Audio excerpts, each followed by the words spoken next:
नमस्कार।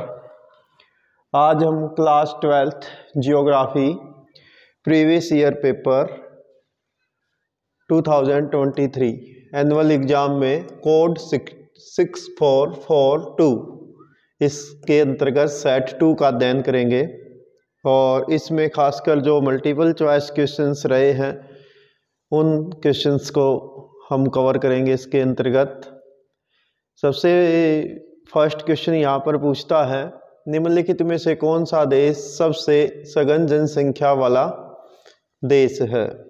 तो इनमें से सबसे सघन जनसंख्या वाला देश है भारत। यहाँ पर 382 व्यक्ति प्रति वर्ग किलोमीटर ठीक है मिलते हैं। ठीक है, तो नेक्स्ट है, निम्नलिखित में से कौन सा सघन आवास क्षेत्र है? तो इनमें से सघन आवास क्षेत्र है जापान का ओसाका कोबे क्षेत्र। और क्यों है ये सघन? तो ये है औद्योगिकरण के कारण। नेक्स्ट कहता है, निम्न में से कौन सा प्रतिकर्ष कारक है? प्रतिकर्ष कारक, प्रतिकर्ष का मतलब होता है पुश फैक्टर, जो पुश करता है कि आप यहाँ से चले जाइए, तो वो है प्रतिकूल जलवायु। ठीक है, तो ये आएगा। देन नेक्स्ट क्वेश्चन कहता है, निम्नलिखित में से कौन सा एक क्षेत्र वाणिज्यिक पशुधन पालन के लिए महत्वपूर्ण है? वाणिज्यिक, निम्न में से कौन सा एक क्षेत्र वाणिज्यिक पशुधन पालन के लिए महत्वपूर्ण है? तो इनमें से जो वाणिज्यिक पशुधन पालन है उसके लिए प्रसिद्ध है कनाडा। हालांकि यहाँ पर मुझे लगता है कि ये डाउट, हालांकि इसमें यूएसए और कनाडा का दोनों ही एरिया जो है ये इसके लिए फेमस है। पता नहीं है यहाँ पर एमसीक्यू ऐसा क्यों दिया गया है। तो दोनों के अंदर एक प्रेरीज प्रदेश होता है, वो इसमें मुख्य रूप से है। फिर भी यदि हम दोनों में से एक चॉइस करें तो मैं कहूँगा आपको कि आप यूएसए लगाइए आंसर। ठीक है, क्योंकि यूएसए में जो डेयरी फार्मिंग है वो काफ़ी महत्वपूर्ण है। तो हालांकि इसका जो स्टेपी प्रेरीज प्रदेश होता है वो दोनों के अंतर्गत ही आता है। तो आप इस में से ऑप्शन में से एक ही रख लिए, यूएसए। ठीक है, नेक्स्ट इंग्लिश मीडियम में भी आपके थे, तो मोस्ट पॉपुलस कंट्री की अगर बात करें तो वो है यहाँ पर मोस्ट पॉपुलस कंट्री, तो वो है इंडिया। यदि एक मिनट ऑप्शन में देखने दे, हिंदी मीडियम में क्या था, मैंने गलत तो आपको नहीं बता दिया। सबसे सघन जनसंख्या वाला देश का मतलब, वैसे यहाँ सघन का मतलब डेंसिटी से मतलब होता है, तो यहाँ इसने पूछा है कि मोस्ट पॉपुलस, तो इंग्लिश मीडियम में इसको मोस्ट पॉपुलस के हिसाब से अगर मैं देखूँ तो मोस्ट पॉपुलस में आ जाएगा कि जिसमें सबसे ज़्यादा जनसंख्या है, तो वो भी इंडिया ही है वैसे। ठीक है, यदि डेंसिटी की बात करें तो वही 382 है। और यहाँ इंडिया में अगर टोटल पॉपुलेशन की बात करें तो 121.0 करोड़ ये पॉपुलेशन है 2021 के सेंसस के अनुसार। नेक्स्ट पूछता है, thickly populated region that is Kobe Osaka region in Japan due to industrialization. Next कहता है, which one of the following is the push factor? Push factor is unpleasant climate. Next, among the following is the important region of commercial livestock rearing. Commercial livestock rearing, तो आप US से लगाइए इसमें। ठीक है, next question पूछता है, निम्नलिखित में से कौन सा सीमांत सड़कों के विकास के संदर्भ में नहीं है? सीमांत ये दुर्गम क्षेत्र के लोगों को नगरों के साथ समन्वित करता है, रक्षा की तैयारी मजबूत करता है, सीमांतवर्ती गांव में पहुंचने में मदद करता है, बड़े पैमाने उद्योगों में विकास ये नहीं है। निर्गरा फुटकर व्यापार निम्न में से किस प्रकार की क्रियाकलाप है? तो फुटकर कहिए या सीधा व्यापार कहिए, तो व्यापार जो है वो तृतीय क्रियाकलाप के अंतर्गत आता है। रिटेल मार्केट की बात पूछ रहा है ये, कोई भी ट्रेडिंग है वो थर्ड एक्टिविटी होती है, तीसरे प्रकार की। नेक्स्ट कहता है, निम्न में से कौन सा पूर्व पश्चिम गलियारे का पूर्वी छोर है? तो पूर्वी छोर है सिलचर आसाम में। ठीक है, असम में है ये पूर्वी छोर। नेक्स्ट कहता है चलवासी पशु चारण के संबंध में कौन सी एक विशेषता सही है। देखो पहला कहता है चलवासी पशु चारण एक आधुनिक वाणिज्यिक क्रिया है, तो ये गलत है। इसका पालन स्थायी चरागाहों पर होता है, ये भी गलत है। नेक्स्ट कहता है भिन्न भिन्न क्षेत्रों में कई प्रकार के पशु पाले जाते हैं, ये सही है। चलवासी पशु चारण आधुनिक तकनीक से जुड़ा है, ये भी नहीं है।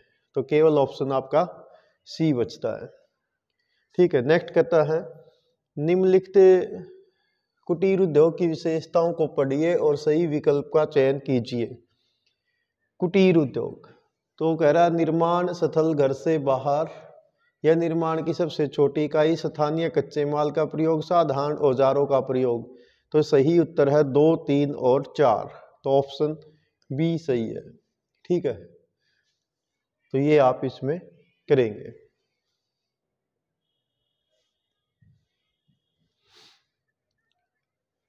नेक्स्ट इंग्लिश मीडियम में यदि बात करें तो यहाँ पर क्वेश्चन नोट में पूछता है कि developed of the border road के रिलेटेड ये नहीं है, तो ये वाला ऑप्शन नहीं आएगा। Help in the developed large scale industry ये नहीं है। ट्रेडिंग रिटेल ट्रेडिंग आएगा। Tertiary activities. नेक्स्ट इनमें से पूछता है which one of the following is the eastern most station of the east west corridor, that is Silchar. Next कहता है which one of the following feature is correct regarding nomadic herding. Nomadic herding के regarding a variety of cattle are reared in the different regions. जैसे desert में camel goat sheep होती हैं, Arctic area में reindeers होते हैं, Himalayan क्षेत्र में याक पाले जाते हैं, एंडीज में अलापाका ये पाले जाते हैं। नेक्स्ट इसी प्रकार से ये क्वेश्चन आपसे पूछता है मैन्युफैक्चरिंग इंडस्ट्री जो खासकर कॉटेज इंडस्ट्री होती है उसके संबंध में कौन से करेक्ट ऑप्शंस हैं करेक्ट। तो ये आपने बताने हैं कि ये तीनों ऑप्शन सही है, तो ये आ जाएगा 2, 3 और 4। नेक्स्ट आपसे पूछता है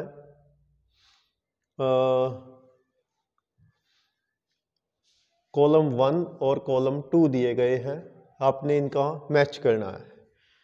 परिवहन नगर, खनन नगर, गैरिसन टाउन और प्रशासनिक नगर। देखिए गैरिसन टाउन है अंबाला, माइनिंग टाउन है सिंगरौली, प्रशासनिक नगर है जयपुर और परिवहन नगर है इटारसी। अब आप मैच कर लीजिए 1 के साथ 3, तो 1 के साथ 3 से ही पता चल रहा है 1 के साथ 3, 2 के साथ 4, 3 के साथ 2 और 1 4 के साथ 1, ये सही मैच है, तो ये आ जाएगा आंसर। नेक्स्ट कहता निम्न में से कौन सी संख्या किसकी संख्या सर्वाधिक है। जनसंख्या, तो जनसंख्या सर्वाधिक है उत्तर प्रदेश की। ठीक है, यदि मैं इनके रैंकिंग करूं तो उत्तर प्रदेश 1 पे आता है, महाराष्ट्र 2 नंबर पे है, ठीक है, बिहार 3 नंबर पे है और वेस्ट बंगाल 4थे स्थान पर है। तो आप ऐसे रैंकिंग भी याद रख सकते हैं। नेक्स्ट में से कौन सी गुंचित बस्तियां कॉम्पैक्ट सेटलमेंट की विशेषता है। ठीक है, घरों का संकुलित रूप से निर्मित होना, घर एक दूसरे से सटे हुए होते हैं। नेक्स्ट भारत में निम्न में कौन सा लघुत्तम भाषा वर्ग है। सबसे छोटा भाषा वर्ग है चीनी तिब्बती भाषा परिवार, साइनो तिब्बतन। ठीक है, नेक्स्ट निम्न में से कौन सी शुष्क कृषि भूमि की विशेषता नहीं है। शुष्क कृषि भूमि बारानी एग्रीकल्चर की विशेषता नहीं है। नेगेटिव में पूछता है।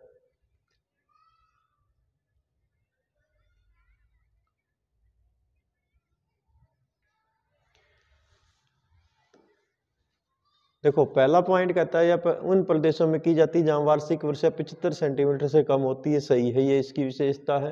काली मृदा वाले क्षेत्रों में की जाती है, ये गलत है। काली मृदा वाले क्षेत्रों में इरिगेशन के द्वारा होती है खेती कपास की और गेहूं की और शुगरकेन की। इसमें शुष्कता को सहन करने वाले फसलें उगाई जाती, सही है। मृदा में आर्द्रता संरक्षण की विधियां अपनाई जाती, ये भी सही है। तो ऑप्शन बी बचता है जो इसको मैच नहीं करता है। यहाँ पर कॉलम था आपका मैच करने से रिलेटेड, तो ऑप्शन आ जाएगा सी। माइनिंग टाउन जो है वो आपका Singrauli, garrison town Ambala, administrative town Jaipur और ट्रांसपोर्ट सिटी इटारसी। देन है हाईएस्ट पॉपुलेशन, वो है यूपी की। नेक्स्ट कहता है which one of the following is the feature of clusters या compact settlement that is closely built up area of houses. Next है smallest linguistic group that is Sino Tibetan. Next one question पूछता है which one is not the feature of the dry land farming that is practice in the black soil area. यहाँ नहीं होता, जो desert soil होती है उसमें ये प्रैक्टिस की जाती है। नेक्स्ट आपका भरमौर से संबंधित केस स्टडी दी गई है, इसको आप अच्छे ढंग से पढ़ेंगे और पढ़ के इनके आंसर देंगे। नेक्स्ट कहता है क्वेश्चन भरमौर जनजातीय क्षेत्र निम्न में से किसके अंतर्गत आता है, किस राज्य के, तो वो आता है हिमाचल प्रदेश, चंबा डिस्ट्रिक्ट के अंतर्गत आता है। नेक्स्ट कहता है भरमौर प्रदेश में निम्न में से किस जनजातीय समुदाय की प्रधानता है, दैट इज गद्दी। ठीक है। और नेक्स्ट पूछता है समन्वित जनजातीय विकास कार्यक्रम ITDP, इसको बोला जाता है integrated development tribal development programme, इसका उद्देश्य यानी इसका एम क्या है। ठीक है। नेक्स्ट इसका एम था गद्दियों के जीवन में सुधार करना। ठीक है, ये इसका मेन उद्देश्य था। तो ये केस स्टडी इंग्लिश मीडियम में भी आप पढ़ेंगे, तो यदि इंग्लिश मीडियम के स्टूडेंट हैं तो आप आंसर देंगे यहाँ पर। ये पहला क्वेश्चन है Bharmour region is related to Himachal Pradesh. यहाँ पर गद्दी समुदाय रहता है, गद्दी कम्युनिटी डोमिनेट करती है यहाँ पर, और इनका ITDP integrated development tribal development programme का मेन एम था improving the quality of life of the गद्दीज।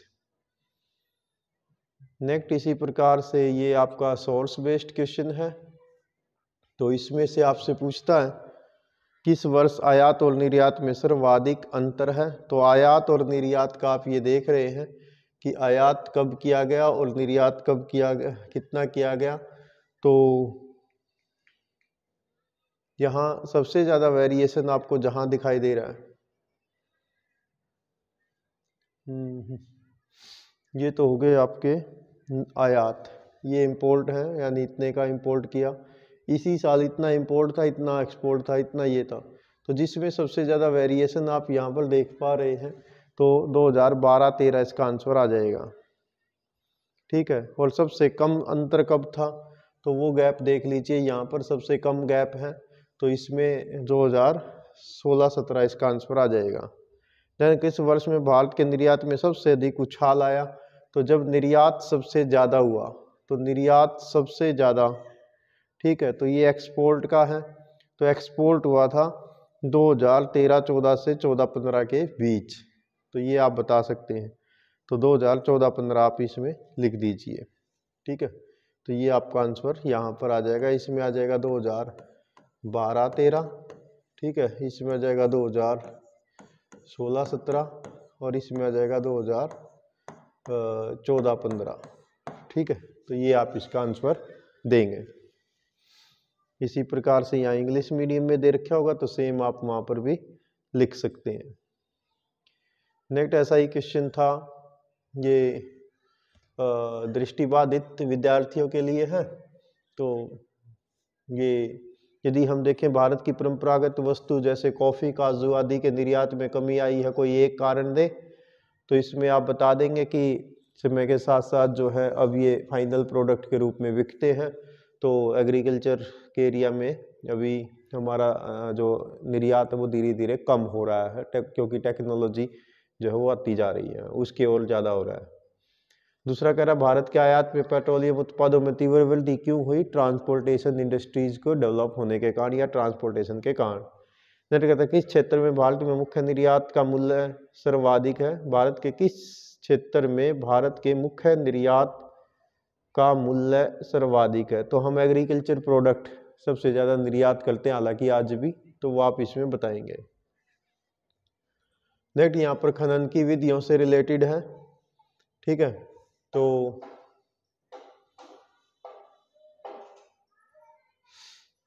इसको आप पढ़ लेंगे एक बार। तो जैसे इसमें एक तो पूछ रहा धरातलीय और भूमिगत खनन में एक अंतर बताइए, तो आप यहाँ से बताएंगे, ठीक है। देखो धरातलीय खनन के बारे में आप यहाँ से लिख सकते हैं। धरातलीय खनन जो है खनन की इसको विवर्त खनन भी कहते हैं, सबसे सस्ता तरीका होता है और सबसे सुरक्षात्मक होता है, ठीक है। तो आप चाहें तो इतना पूरा लिख दीजिए, अदरवाइज एक सेंटेंस लिख सकते हैं, यहाँ तक भी लिख सकते हैं आप, ठीक है। इसके अलावा भूमिगत के बारे में बताएंगे कि जब अयस्क धरातल के नीचे से निकाला जाता है तो इसे भूमिगत खनन कहते हैं, ठीक है। तो ये एक आंसर हो जाएगा आपका ए का। इसी प्रकार से मेरा विवर्त खनन या खनन की सबसे सरल विधि क्यों है? क्योंकि ये सबसे ऊपर से, यहाँ से आप आंसर दे देंगे, ठीक है, यहाँ से आंसर दीजिए, तो ये आपका सेकंड क्वेश्चन का आंसर हो जाएगा। ऊपर वाले में आप इतना सेलेक्ट कर लीजिए, ठीक है। नेक्स्ट आपका हो जाएगा कूपिक खनन जोखिम भरा खनन क्यों होता है? तो यहाँ से आप आंसर देंगे क्योंकि इसमें जहरीली गैसें बन जाती हैं, आग लगने का खतरा है, बाढ़ आने का खतरा है, इसलिए ये जोखिम भरा है। तो ये आपका क्वेश्चन का आंसर हो जाएगा 19.3। तो ऐसे आप इसके आंसर अपनी आंसर बुकलेट में लिख देंगे। तो ये था आपका क्वेश्चन। तो इसी प्रकार से आप इंग्लिश मीडियम में भी इसमें से दे सकते हैं, सेम टू सेम आपका रहेगा। सरफेस माइन और अंडरग्राउंड माइनिंग के बारे में पूछ रहा है, ओपन कास्ट माइनिंग और सॉफ्ट माइनिंग। तो आपके पैराग्राफ यहीं पर हैं इसमें। तो इसमें से देखो आपका फर्स्ट क्वेश्चन तो ये बन जाएगा कि सरफेस माइनिंग यहाँ से लेके और यहाँ तक आप कर दीजिए फर्स्ट में, ये भी फर्स्ट में लिख दीजिए, ठीक है। सेकंड आपका क्वेश्चन था कि ये तो हो जाएगा फर्स्ट। अब देख लेते हैं second question, why the open cast mining, ये इजी है और ये रिस्की है, तो ये दोनों पूछे। तो open cast mining close to surface होने के कारण ये माइनिंग का ईजीएस्ट मेथड है, ठीक है। तो ये आपका सेकंड क्वेश्चन हो जाएगा। और ये जो होता है ना सॉफ्ट माइनिंग जो है, ये इसमें यहाँ से आप आंसर दे दीजिए। एक मिनट, यहाँ से नहीं, ये हो जाएगा यहाँ से। इसमें पॉइजनस गैस बन जाती है, फायर का खतरा है, फ्लड का खतरा है, और इस कारण से ये इसमें एक्सीडेंट होने के चांसेस, इसलिए ये जोखिम भरा वो रहती है माइनिंग की मेथड, तो इसलिए ये रिस्की रहती है। तो ये थे आपके एमसीक्यू, ठीक है। इसके बाद कुछ से बड़े क्वेश्चन है जो आप अपना सिलेबस आपने तैयार अब कर लिया होगा, तो इनको आप बार बार रिवाइज कीजिए, लिख के देखिए, और यदि कोई दिक्कत आती है तो आप क्लास में मुझसे पूछिए या कमेंट्स के माध्यम से भी आप पूछ सकते हैं। तो जो भी आपकी मदद होगी वो ज़रूर करेंगे। तो ये आप मैप के टॉपिक देख पा रहे हैं इसमें, तो इनको भी आप मैप पे प्रैक्टिस कर लेंगे, कौन से टॉपिक आपसे पूछे गए हैं। तो प्यारे विद्यार्थियों, ये था आपका एक पेपर कोड नंबर 6442, उसका सेट 2। तो ये मैप ऐसे आपका अटैच होके आएगा, जिसको आप टीयर करेंगे यानी इससे अलग करेंगे, और अपने पेपर में एक मैप ये आएगा। दोनों पे अपना नाम, रोल नंबर वगैरह, रोल नंबर आप लिख देंगे, नाम नहीं लिखना होता, रोल नंबर आप लिखेंगे, और अपने आंसर बुकलेट के बीच में इसको बांध देंगे। तो ये था आपका आज के पेपर का सॉल्यूशन। हम मिलते हैं आपसे फिर किसी और पेपर के सॉल्यूशन के साथ। Thanks, have a nice day.